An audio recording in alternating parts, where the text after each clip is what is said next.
Dudok, maraming salamat. Magandang hapon sa inyong lahat. Parang kaboses ko tatay ko sa speaker nyo. Ha? Parang kapareho, no? Kami po ay pumasyan lang, no? Para kamustahin kayo. At ganoon din naman ay marinig ninyo. Ano ba ang ginawa ni Adong sa pagiging mayor sa loob ng 2 taon? At syempre, ang isang mayor, ikaw ang tatayong ama sa lungsod, di ba? At ang ama dapat bumibisita sa kanyang mga anak. Kaya bumisita na rin ako. At alam ko rin naman, mas masaya ang anak pag bumisita ang ama na may dalang pasalubong. Kaya nagdala na rin po ako ng pasalubong para sa inyo. Yung nabalitaan ko, may pumunta rito nung nakaraan eh. May dalang 2 kilo. 4 na kilo ang dala kong pasalubong sa inyo. Eh kaso, nakuha nyo na yung 2 kilo. Pinabawasan ko na ng 2 kilo, kaya 2 kilo na lang din. Hindi po, lahat kayo mamaya may nag-4 na kilo. Ako po ay mayor ninyo sa loob ng 2 taon. At sa loob ng 2 taon, tinupad ko po ang aking mga pangako nung ako ay tumatakbong mayor. Kung matatandaan ninyo, nung ako ay kumakampanya pa lamang nun para bumigay ng tulong ninyo, ang sinasabi ko lagi, sa panahon ng ating ama, ang mga senior citizens tumatanggap ng spaghetti package, pampahaba ng buhay. Di ba? Ang sabi ko, pag si Along ang naging mayor, bukod sa spaghetti package, dadagdagan ko pa ng pang Jollibee. Yan! Ngayon, pag nagbe-birthday ang senior citizens natin, may spaghetti package ka na plus 500 pesos. Tinupad ko po ang aming pangako sa ating mga senior citizens. Plus may bonus pa kayo sa ating mga seniors. Ano yung bonus? Ngayon po, tuwing araw ng Lunes, libre na po ang panonood ninyo ng sine dyan sa SM Grand Central.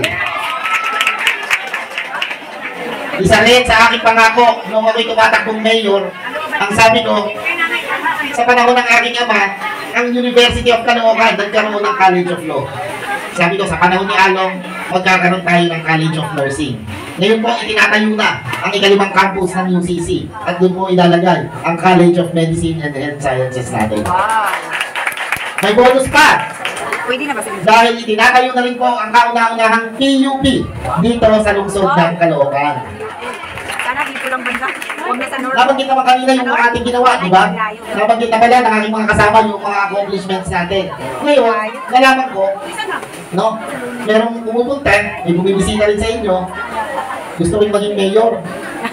Di ba, sabi ko, ang mga taga-Caloocan, hindi mo basta-basta makukuha. Ang mga taga-Caloocan, bago mo mapa-oo sa pagiging mayor, eh kailangan mo ng prueba. Kailangan makita ka nila, makilala ka nila, malaman nila kung ano ba yung ginagawa mo sa kanila, para sa kanila. At saka hindi naman po pwede porket sikat ka lang, kadayo ka rito, tataas mo ang kamay mo, sasabihin mo magiging mayor ka na. Ang pagiging mayor ng Caloocan, pinaghihirapan po yan. Yes! Bago ka maging mayor ng Caloocan, marami kang dadaanan. Yes! Bago ako naging mayor, naging barangay captain muna ako, dyan sa bagong baryo. Bago ako naging mayor, naging konsihal po ako, 2 termino. Bago ako naging mayor, 2 terminong congressman po ako. Hindi po ako yung sinalpak na lamang ng tatay ko, o ano, ikaw ang susunod na mayor, at ako na ang naging mayor. Nagsimula po ako sa ilalim, hanggang paangat ng paangat.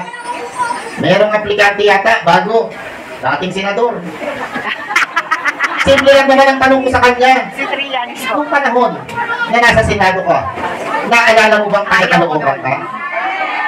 Naalala mo ba ang Caloocan sa 12 taon mong nasa Senado ka?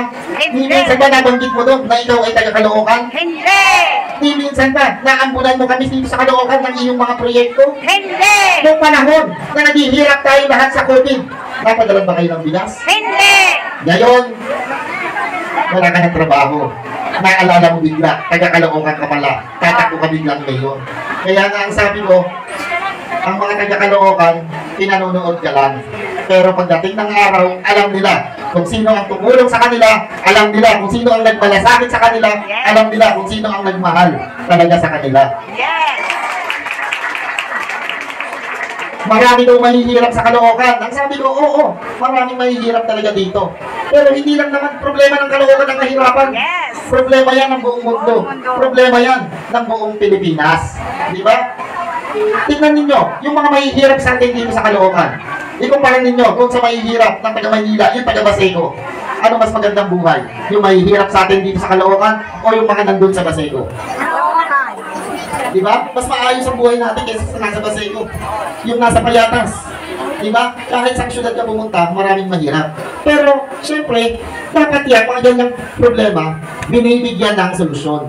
Di ba? Ano ba ang solusyon na ginagawa ng pamahalaang lungsod? Ano ba ang solusyon na ginagawa ni Mayor Along? Di ba kanina, pabungad ko, edukasyon. Di ba? Yung College of Engineering, College of Nursing, College of Engineering, at libreng university. May PUP pang bago. Di ba ang sagot sa kahirapan, o ang susi sa kahirapan, edukasyon? Binibigyan natin ng access ang mga taga-Caloocan na magkaroon ng libreng edukasyon dito sa ating lungsod.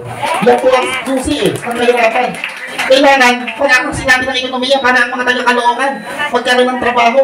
Eh di ba, sa panahon ng malapitan, nagbukas ang mga maraming negosyo sa Caloocan. At pure gold, tingnan ninyo, akala nyo kabuti dito sa Caloocan, sulputan ng sulputan. Panahon ng malapitan, 2 SM dito sa Caloocan South ang itinayo. SM Grand Central at SM sa Mandaan. Di ba nung dumating yan, trabaho para sa mga mamamayan natin? Sino ba ang nagtatrabaho sa SM Grand Central? Di ba mga taga-Caloocan? Sino ba ang nagtatrabaho sa SM sa Mandaan? Di ba mga taga-Caloocan? Mga nagtatrabaho sa Pure Gold? Di ba mga taga-Caloocan?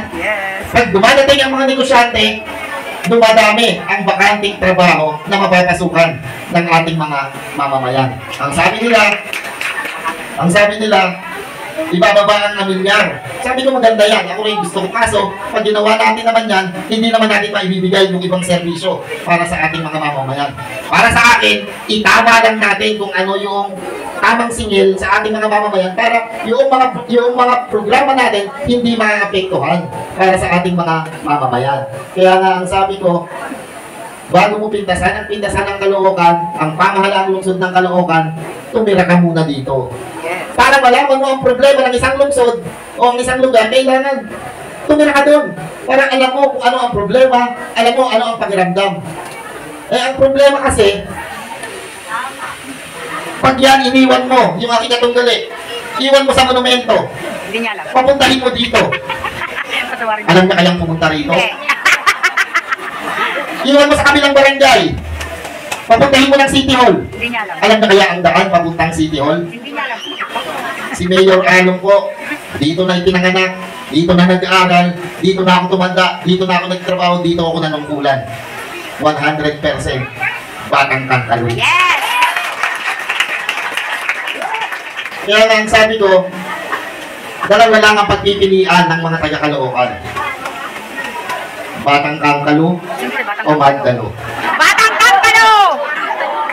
Pag hindi mo pinili ang Batang Kangkalo, hindi mo mahal ang lungsod mo.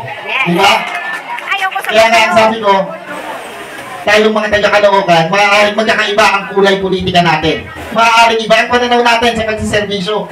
Pero pag dumating ang panahon na ang kapwa Batang Kangkalo natin ay nalalagay sa isang laban, nagkakampi-kampi ang mga Batang Kangkalo. Tingnan ninyo, yung nangyayari ngayon, kahit sa politika ng Caloocan. Yung mga dating mayor, maliban lang doon sa isa, pero yung mga dating mayor natin, kumampi lahat kasama na ni Along Malapitan. Yes! Kaya nga sabi ko, pagdating ang panahon, pag-Batang Kangkalo ang lumalaban, nagkakampi-kampihan, nagkakaisa. Kaya, panahon siguro ngayon para magkaisa, magsama-sama tayong mga Batang Kangkalo. At ako naman, nasubukan na ninyo. Diba? Yung sa 2 taong kong pamumuno, kailanman wala akong inabusong taga-Caloocan. Yung sa 2 taong kong pamumuno bilang inyong mayor, ibinigay ko kung ano ang para kay nanay. Ibinigay ko kung ano ang para kay lolo at kay lola. Ibinigay ko ang para sa inyong mga anak. Kaya nga, ang sabi ko, ngayon pa lang, ramdam ko, tapos na ang laban. Yes! Hindi pa sila nagsisimula, Panalo na tayo. tinapos na ng mga Batang Kangkalo. Yes! Kaya sa inyong lahat, maraming salamat. Magandang hapon.